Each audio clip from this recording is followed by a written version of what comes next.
నమస్తే. ప్రస్తుతం మనతో పాటు సీనియర్ జర్నలిస్ట్ జగదేవ్ ఉన్నారు. ఆయనతో మాట్లాడదాం. నమస్తే సార్. నమస్తే.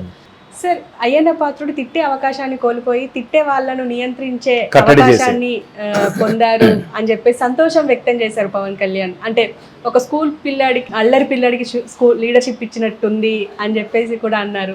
అంటే ఒక రకమైన వాతావరణాన్ని తీసుకొచ్చారు ఆయన. ఎలా ఉంది సార్ అసలు? బాగుందమ్మా. ఎందుకంటే చిరంజీవి గారు మొట్టమొదటిసారి సభకి వెళ్ళినప్పుడు కూడా ఆ రోజు మొట్టమొదటి ప్రసంగంలో ఇలాగే నవ్వులు విరిసాయి అందరి ముఖాల్లో కూడా.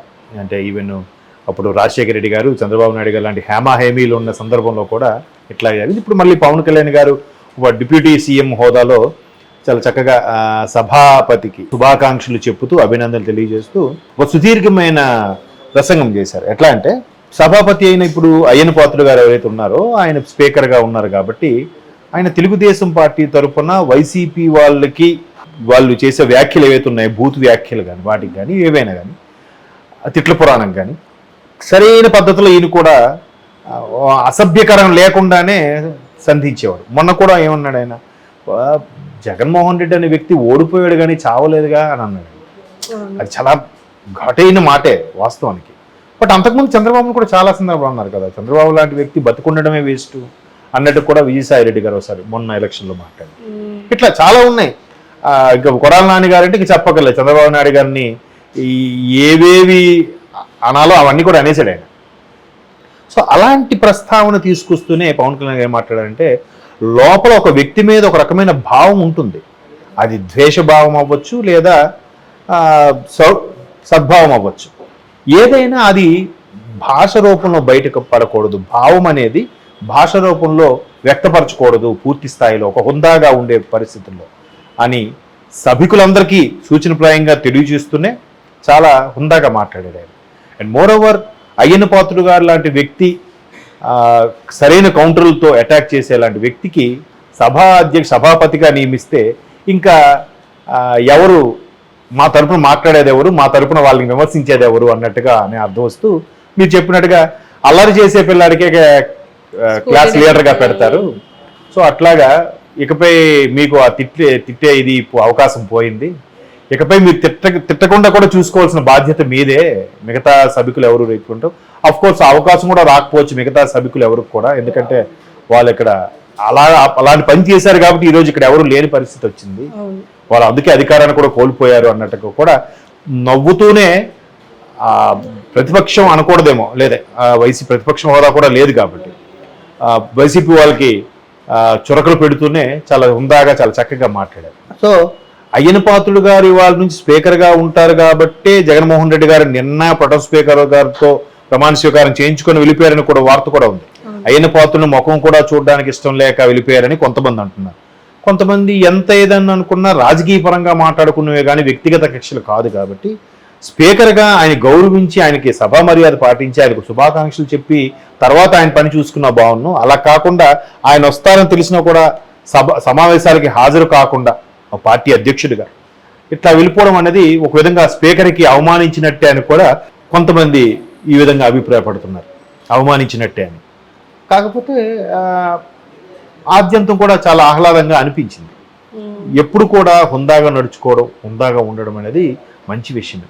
దీంతోపాటు పవన్ కళ్యాణ్ గారు అసలు ఎలా ఉంటుంది, ముఖ్యమంత్రి చంద్రబాబు నాయుడు గారి అధ్యక్షతను నడుస్తున్న ఈ పార్టీ కూటమి కానీ ప్రభుత్వం కానీ ఇంకా అంత అనుభవజ్ఞులు దీంట్లో వెళ్తుంది కాబట్టి బాగానే ఉంటుంది అనే భావాన్ని కూడా వ్యక్తపరుస్తూ, గతంలో ఈ ఆంధ్రప్రదేశ్ ఏర్పడడానికి, ఆంధ్ర రాష్ట్రం ఏర్పడడానికి పొట్టి శ్రీరాములు లాంటి వ్యక్తి ఎంత ప్రాణత్యాగం చేశారు, 58 రోజులు ఎంతో చేశారు. బట్ ఆయనకి సరైన గుర్తింపు కూడా దొరకలేదు.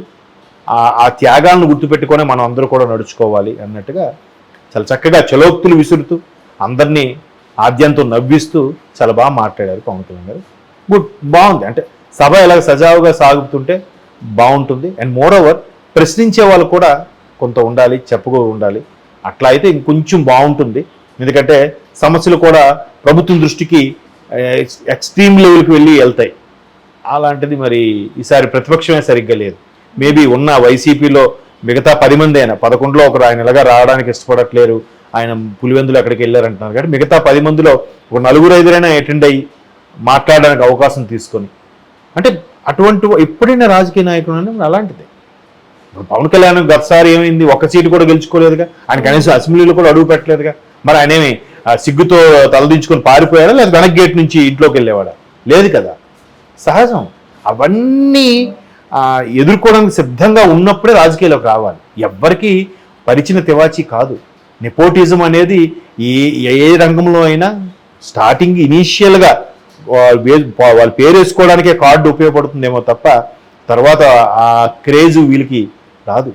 రాజశేఖర రెడ్డి గారి క్రేజ్ వేరు, ఈయన క్రేజ్ వేరు. చంద్రబాబు గారి క్రేజ్ వేరు, లోకేష్ గారి క్రేజ్ వేరు. అంతే కదా. ఆ ఇమేజ్ ఎట్లా వస్తుంది? ఎవరు వాళ్ళ ఓన్ ప్లాట్ఫామ్ క్రియేట్ చేసుకోవాలి. సో ఇప్పుడు చిరంజీవి గారి ఇమేజ్ వేరు, పవన్ కళ్యాణ్ గారి ఇమేజ్ వేరు. పవన్ కళ్యాణ్ గారు మొదటి సినిమాకే చిరంజీవి గారు తమ్ముడు ఇతడే మన కళ్యాణ్ అని టైటిల్లో వస్తుంది. కానీ తర్వాత సినిమాలకి ఆయన నెక్స్ట్ సినిమా రిలీజ్ అవ్వడానికి గోకుల్ చేతి చాలా గ్యాప్ వచ్చింది. ఎందుకు వచ్చింది? మరి అంత మెగాస్టార్ తమ్ముడు కదా, ఎవడొకడు తీసుకోవాలిగా, ఎవడొకడు ప్రొడ్యూస్ చేయాలిగా, సినిమాలు తీయాలిగా, ఎన్ని ఉన్నాయి. కాబట్టి ఈ రాజకీయమైనా సినిమా రంగమైనా మరొకటైనా నెపోటిజం అనేది వర్కౌట్ అవ్వదు. వాళ్ళ స్కిల్ ఉండాలి, టాలెంట్ ఉంటేనే ఇది వర్కౌట్ అవుతుంది. సో పవన్ కళ్యాణ్ గారికి ఆ టాలెంట్ ఉంది కాబట్టే ఇంతవరకు ఆ పట్టుదలతో ఎన్ని మాటలు పడినా ఎన్ని విమర్శలు ఎదుర్కొన్నా వచ్చారు, ఈరోజు నిలబడ్డారు. అయిన పాత్రుడు లాంటి వ్యక్తికి కూడా స్పీకర్గా ఇవ్వడం అనేది గొప్ప విషయం. సభలో సీనియర్ నాయకులు ఒకప్పటి నుంచి ఉన్న వ్యక్తి అయిన పాత్రుడు, అందరి గురించి తెలిసిన వ్యక్తి. బట్ ఆయన ఎవరెవరు ఎటువంటి వ్యంగ్యాస్త్రాలు సంధిస్తారో కూడా తెలుసు.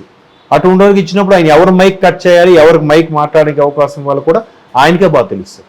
అందుకే ఆయనకి సభాపతిగా అందరూ ఏకగ్రీవంగా ఎన్నుకున్నారు. బీజేపీ వాళ్ళు కానీ, కాంగ్రెస్ జనసేన వాళ్ళు కానీ, ఇటు టీడీపీ వాళ్ళు కానీ. సభికులందరికీ సూచనప్రాయంగా తెలియజేస్తూనే చాలా హుందాగా మాట్లాడారు ఆయన. And more over Ayyanna Patrudu గారు లాంటి వ్యక్తి సరైన కౌంటర్లతో అటాక్ చేసేలాంటి వ్యక్తికి సభాపతిగా నియమిస్తే ఇంకా ఎవరు మా తరపున మాట్లాడేది ఎవరు, మా తరపున వాళ్ళని విమర్శించేది ఎవరు అన్నట్టుగా అనే అర్థం వస్తూ మీరు చెప్పినట్టుగా అల్లరి చేసే పిల్లాడికే క్లాస్ లీడర్గా పెడతారు. సో అట్లాగా ఇకపై మీకు ఆ తిట్టే ఇది అవకాశం పోయింది. ఇకపై మీరు తిట్టకుండా కూడా చూసుకోవాల్సిన బాధ్యత మీదే. మిగతా సభికులు ఎవరు రేపుకుంటాం. అఫ్ కోర్స్ అవకాశం కూడా రాకపోవచ్చు మిగతా సభికులు ఎవరికి కూడా, ఎందుకంటే వాళ్ళు ఇక్కడ అలాంటి పని చేశారు కాబట్టి ఈరోజు ఇక్కడ ఎవరు లేని పరిస్థితి వచ్చింది.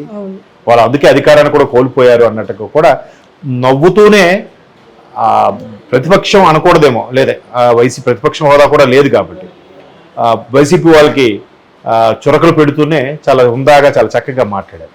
వాళ్ళు చేసే వ్యాఖ్యలు ఏవైతే ఉన్నాయో, బూత్ వ్యాఖ్యలు కానీ వాటికి కానీ ఏవైనా కానీ, తిట్ల పురాణం కానీ సరైన పద్ధతిలో ఈయన కూడా అసభ్యకరం లేకుండానే సంధించేవాడు. మొన్న కూడా ఏమన్నాడు ఆయన, జగన్మోహన్ రెడ్డి అనే వ్యక్తి ఓడిపోయాడు కానీ చావలేదుగా అని అన్నాడు.